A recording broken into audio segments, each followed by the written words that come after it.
கர்த்தருக்கு மிகவும் பிரியமான தேவ ஜனங்களே, இந்த ஞாயிறு விருந்திற்காக இயேசு கிறிஸ்துவின் நாமத்தில் உங்களை அன்புடன் அழைக்கிறோம். கர்த்தர் எப்போதுதான் எனக்கு நீதியுள்ள உத்தரவு அருளுவாரோ என்று இருதயம் நொறுங்கி கிடக்கும் ஆத்துமாவே, இன்று கர்த்தர் உங்களுக்கு சொல்லுவது சங்கீதம் 65:5.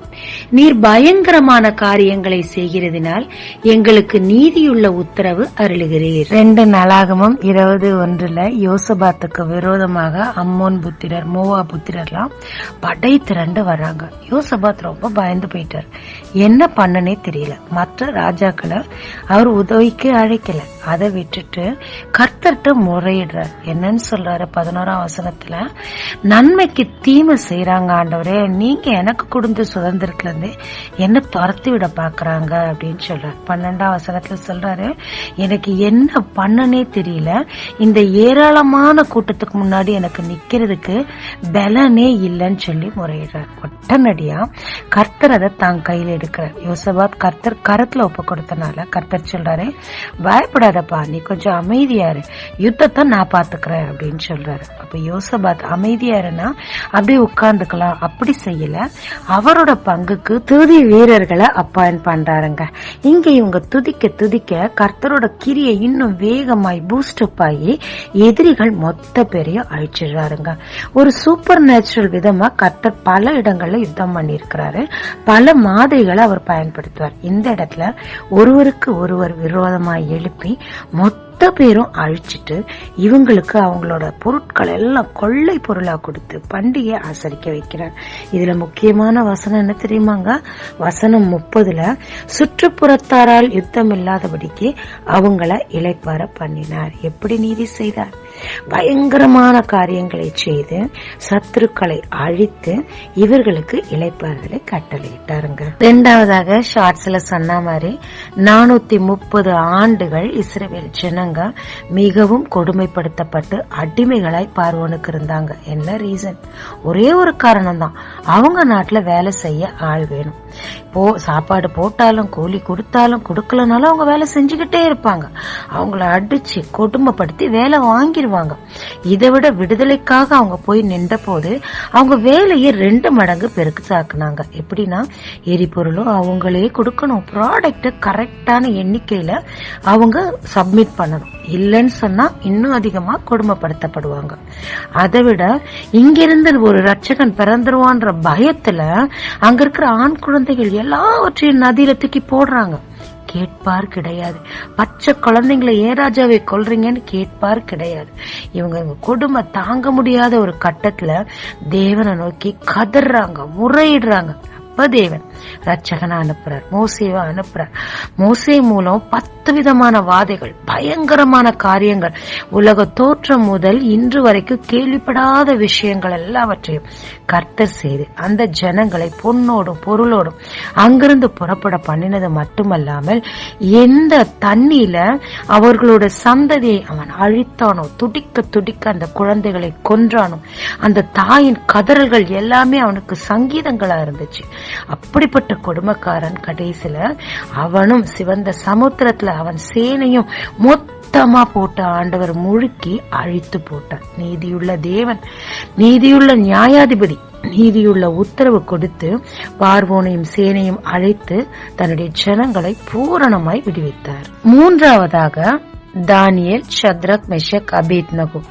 அவங்க ஒரு தவறு கூட பண்ணல, நெருப்புல தூக்கி போடுறாங்க.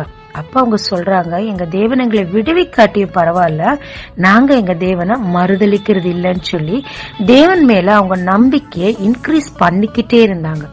தேவன் பயங்கரமான காரியத்தை செய்தார். எப்படின்னா, அக்கினியின் நடுவிலே அவரே போய் நின்றபடினால அந்த ராஜாவும் சுற்றி இருந்தவங்களும் பயந்தாங்க. இவங்களை நெருப்புல போனவங்க பொசுங்கி செத்தாங்க. தானியேல் விஷயத்துல அவ்வளவு சிங்கங்கள் வாய்கள் கட்டப்பட்டது. அந்த கெபில போட காரணமா இருந்த அத்தனை பேரும் அழிக்கப்பட்டாங்க. தானியேலும் ஷத்ராக், மேஷாக், அபேத்நகோவும் உயர் தலங்கள்ல நிறுத்தப்பட்டாங்க. யோசபாத், இஸ்ரவேல் ஜனங்கள், ஷத்ரக், மெஷக், அபேத்நகோ, தானியேல் இவர்களுக்கு தேவன் நீதி செய்ததை பார்த்தோம். தேவன் நீதி செய்யறதுக்கு முன்னாடி இவங்க என்ன செய்தாங்கன்னு பாக்கலாமாங்க. நாமும் சில காரியங்களை தேவனுக்கு செய்யும் போது அந்த நீதி உள்ள உத்தரவு நமக்கும் கிடைக்குங்க. யோசபாத் எரேமியா சொன்ன மாதிரி தன்னுடைய காரியங்கள் எல்லாவற்றையும் தேவனிடத்தில் சாட்டிவிட்டார். தன்னுடைய பலவீனங்களை எல்லாவற்றையும் தேவனிடத்தில் அறிக்கை செய்து உதவிக்காக கெஞ்சினார். தேவனும் உடனே பதில் கொடுத்து உதவி செய்வதாக வாக்களித்தார். இரண்டாவதாக, நீ சும்மா இரு, நான் பாத்துக்கிறேன்னு கர்த்தர் சொன்னப்புறம் கூட துதி வீரர்களை ஏற்பாடு பண்ணி துதித்தார். ஆமாங்க, நம்முடைய காரியங்கள்ல முதல் மனுஷர்களை தேடி ஓடாம தேவனிடத்துல சாட்டி விடும் போதும், தேவன் கொடுத்த வாக்கை நம்பி அவர் செய்து விட்டார் என்று பூரணமாய் நம்பி தேவனுக்கு பாசிட்டிவான துதிகளை ஏறெடுக்கும் போதும் தேவ நீதி மிக வேகமாக நம்மை கடந்து வருங்க.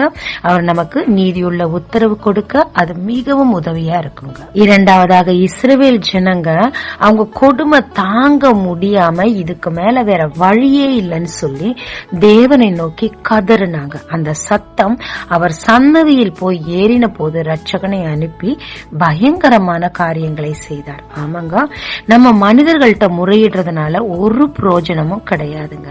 நம்முடைய பிரச்சனைகள், அங்கலாய்ப்புகள் எல்லாவற்றையும் தேவனுடைய சன்னதியில் போய் நாம் முறையிடும் போது, இன்னும் சொல்ல போனா கலெக்டிவா அங்க முறையிடுறாங்க. அவங்க முறையிடும் போது தேவன் நீதி உள்ள உத்தரவு அவர்களுக்கு கொடுத்து அவர்களை விடுவித்தாருங்க. நாம மனுஷங்கிட்ட போய் எனக்காக இதை ஜெபிச்சுக்கோங்க, எனக்காக அதை ஜெபிச்சுக்கோங்கன்னு சொல்றதை விட தேவனுடைய வாக்குத்தத்தங்களை பிடித்து கொண்டு அவரிடத்தில் முறையிட்டு கதறி அவரிடத்தில் நம்முடைய கண்ணீரை நாம் செலுத்தும் போது அன்னாளின் கண்ணீரை கண்டு நீதி செய்த தேவன் நம் கண்ணீரையும் கண்டு நீதியுள்ள உத்தரவு கொடுப்பாருங்க. மூன்றாவதாக, ஷத்ரக், மெஷாக், அபேத்நேகோ, தானியேல் செய்தது என்ன? அசைக்க முடியாத ஒரு நம்பிக்கைங்க. எங்க உசுரே போனாலும் பரவாயில்ல, நாங்க காம்ப்ரமைஸே ஆக மாட்டோம், அவரை தவிர வேற யாருக்கும் தலை வணங்க மாட்டோம்னு சொல்லி தான் உசுரையும் துச்சமா மதிச்சு ஆண்டவருக்காக நின்றாங்க பாருங்க, எடுத்தாங்க பாருங்க ஒரு ஸ்டாண்டு. ஆண்டவர் சமூகத்துல இருந்து கூட்டிக்கிட்டு வந்து நெருப்பு நடுவுல மத்தவங்க கண் எதிரில அப்படி நிக்க வச்சிருச்சுங்க. நீதியுள்ள உத்தரவு அதை கண்ட ராஜாவும் ஜனங்களும் பயந்து நடுங்கினாங்க. சிங்கங்கள் வாய்கள் கட்டப்பட்டது. ஜீவனுள்ள தேவன் உன்னை விடுவித்தாரான ராஜா வந்து கெஞ்சுற அளவுக்கு அங்க ஒரு பயத்தை கர்த்தர் கட்டளையிட்டு இவர்களுக்கும் நீதி செய்து வெட்கப்படுத்தின அத்தனை பேரையும் அழித்து எல்லார் கண்களுக்கு முன்பாக இவர்களுக்கு நீதி செய்து உயர் ஸ்தானங்களை கொடுத்தாருங்க. ஆமாங்க, தேவனை நோக்கி துதிங்க, உங்க காரியங்களை அவர்கிட்ட சாட்டிடுங்க, அவர்கிட்ட போய் முறையிடுங்க, ஒரு ஸ்டாண்ட் எடுங்க. நான் எந்த விதத்தையும் காம்ப்ரமைஸ் ஆக மாட்டேன்னு சொல்லி ஒரு ஸ்டாண்ட் எடுங்க. அப்பொழுது தேவன் உங்களுக்கு நீதியுள்ள உத்தரவு கொடுக்கறது மட்டுமல்லாமல் உங்களுக்கு அநீதி செய்கிறவர்கள் எல்லாரும் இல்பொருள் ஆவாருக்க. அதை விட நீங்க வெட்கப்பட்ட இடத்துல உங்களை தலை நிமிரச் செய்து உயரமான ஸ்தானங்கள்ல உங்களை கொண்டு வைக்க போறது நிச்சயங்க. ஜெபிக்கலாமாங்க. நீதியுள்ள கர்த்தாவே, சர்வலோக நியாயாதிபதியே, என்னுடைய காரியங்களை உம்மிடத்தில் சாட்டிவிடவும் நம்பிக்கையோடு துதிக்கவும் உமக்காக ஒரு ஸ்ட்ராங்கான ஸ்டாண்ட் எடுக்கவும் மனிதர்களிடத்தில் அல்ல உம்மிடத்தில் முறையிடவும் தேவரீர் எனக்கு கிருபை தாருமையா. நீர் எனக்கு மிக துரிதமாய் நீதி செய்து என் வெட்கத்தை எல்லாம் எடுத்து போட போறதற்காக நன்றி. அசைக்க முடியாத நம்பிக்கை தாரும். இயேசு மூலம் பிதாவே, ஆமென். இயேசு கிறிஸ்துவின் நாமத்தில் இந்த நாளில் உங்களை ஆசீர்வதிக்கும் ஜீசஸ் விஷன்.